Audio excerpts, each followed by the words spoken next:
I love when NBA teams go all in, and that is exactly what this Minnesota Timberwolves squad has done this offseason.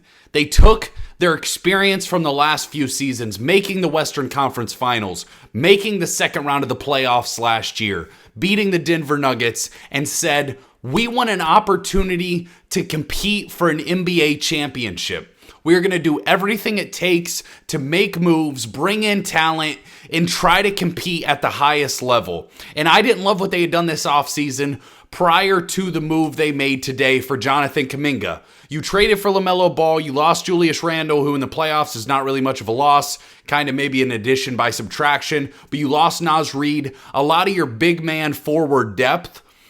I was concerned about what this team would look like with so much talent at guard and so little depth at the big man and forward position. But bringing in Jonathan Kuminga, to me, solves so many of those questions, and you got him on a pretty team-friendly deal, in my opinion, 2 years, $13 million. Now when I look at this Minnesota Timberwolves team, I can see them as one of the top teams in the Western Conference. And you may think it's ridiculous for a player in Jonathan Kuminga that, the Warriors were up and down on at times, and you went to Atlanta and had a nice second half of the season last year.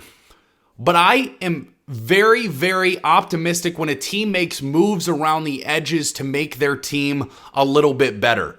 You see so many teams that want to make big splash moves for big names, or they're totally tanking their teams. That's very common in the NBA nowadays.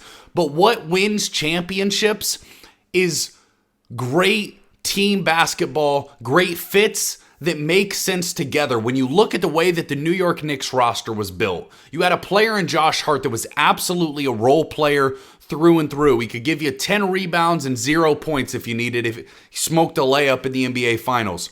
But he provided value in other ways where Jalen Brunson can score and Karl Anthony Towns can score and Mikal Bridges can score when needed or defend when needed. OG Anunoby can do all these things. That's what I love. And when you look at this Minnesota Timberwolves roster with LaMelo Ball, who can score the basketball and pass the basketball, Anthony Edwards, who we know, one of the best players in the NBA, so physical, can score the basketball, can defend at a high level, Jayden McDaniels, one of the best perimeter defenders in the entire league, Rudy Gobert, in my opinion, the most underrated center, potentially the most underrated player in the entire NBA, because every time Rudy Gobert's on your team, you have one of the best defenses in the NBA. And there's so much conversation about who's the best defender. Rudy Gobert is a 4-time Defensive Player of the Year for a reason, and I hate when he gets disrespected.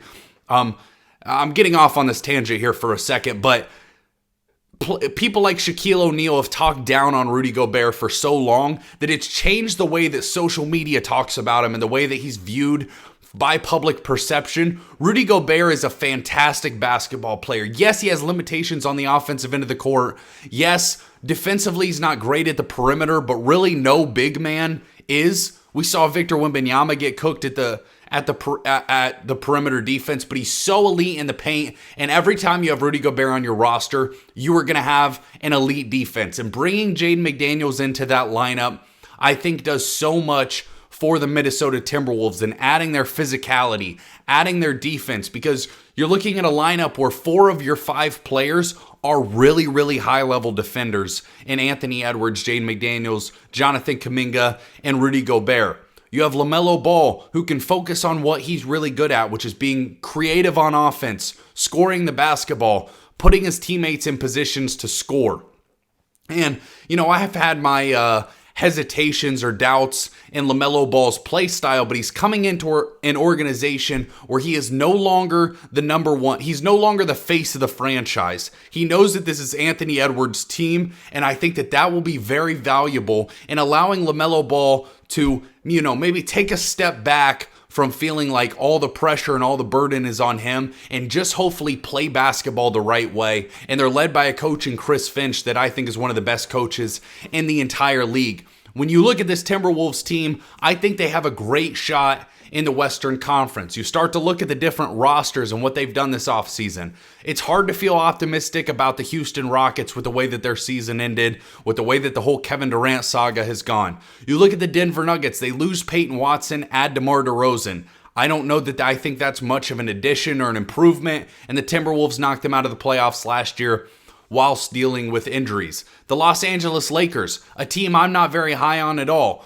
A lot of white guys who can't play defense at a high level. I don't really like the direction of that team. The Golden State Warriors have literally added nobody. Literally nobody. So when the Minnesota Timberwolves have a team of LaMelo, Ant, Jayden, Jonathan Kuminga, Rudy Gobert, Ayo Dosunmu, who's a great player. They just signed him to a big contract. Terrence Shannon Jr. did awesome things in the playoffs for this team.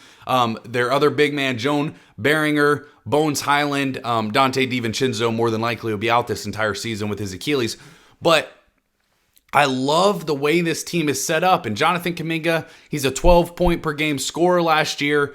Previous years with the Warriors was higher than that, but last year, 12 points, 6 rebounds, and great on the defensive end of the court. And you're signing him to a really cheap contract that, one, gives Kuminga flexibility in the future, kind of keeps him motivated to keep trying to play at a high level and fit in. And I think that this Timberwolves team fits right in the class of the Oklahoma City Thunder and the San Antonio Spurs in the Western Conference. And you immediately saw after making this move, the Timberwolves' odds to make the NBA Finals went up to 9%, which is pretty high in the preseason. People are going to be high on this basketball team. They're going to be one of the most fun teams in the NBA to watch. It'll be fascinating to see that LaMelo Ball, Anthony Edwards pairing on the court together because of all the different things that those two players can do. Scoring at all three levels, passing the basketball. Anthony Edwards, we know, is an incredible defender. The joy they play basketball with, I can't wait to watch this team. And what you love is that the front office is paying big dollars to try to compete. Anthony Edwards next year is going to be making $48 million. LaMelo Ball, $40. Rudy Gobert, $36. Jayden McDaniels, $25. Ayo Dosunmu, $25. And they're paying multiple other players on this roster. They're paying big dollars to try to go out there in the Western Conference where the Thunder got just a little bit worse. The San Antonio Spurs, will there be any kind of, losing NBA Finals hangover? Is this team ascending? A lot of times progress is not linear. We know that in sports. It's not like you win a first round series one year, then the next year you win the second round, then you win the third round, then you win the final. That's not how it works in sports. So some years you do really well, some years it's down. It's more like this. So can the Timberwolves make a run in a Western Conference? They gave the Spurs a really good series last year where the Timberwolves were dealing with a ton of injury issues. So the Spurs, yes, they brought in Tobias Harris, which is probably going to be a solid pickup for them and their chances to repeat in the Western Conference this year. But you have to wonder, there's big question marks with that team. Who's going to play at point guard? Is Dylan Harper going to continue to come off the bench? Just, how do egos get involved? Will Victor Wembanyama be able to stay healthy? He had injury concerns in his first couple years in the league. All those things are question marks. The Thunder lost a couple of players that were part of their rotation, and as some of these guys get more expensive, they're not going to be able to keep as much talent. So the Timberwolves, this is a great time to go all in and really compete because Anthony Edwards is entering that prime of his career, and I think what he's going to be able to do this season, he'll play basketball on an MVP level. And that's the caliber of player that Anthony Edwards is.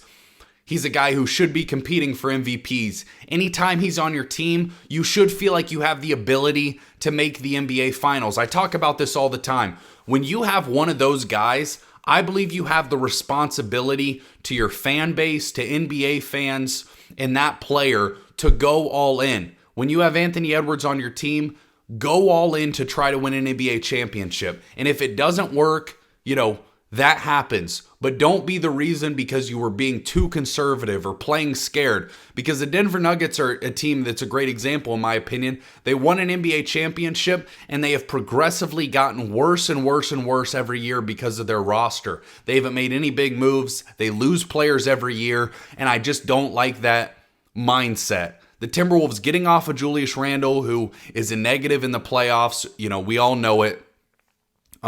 We knew it when they made the trade. I thought it was questionable they would trade Karl Anthony Towns for Julius Randle, but they did. And now you look at the lineup, they have a lot of talent. They have the ability to score the basketball. They have the ability to defend at a high level. What you hope is, one, LaMelo Ball can stay on the court, and that these guys can all mesh together, but you just got to be optimistic because of what Chris Finch has done with this team over the last few years. All in all, I can't wait to watch the Timberwolves play basketball. They're going to be one of the most exciting teams in the league.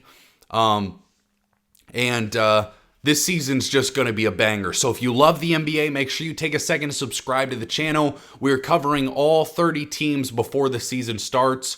We're a decent chunk into that. So if you love the NBA, again, take a second to subscribe. Appreciate y'all watching. Cyborg out.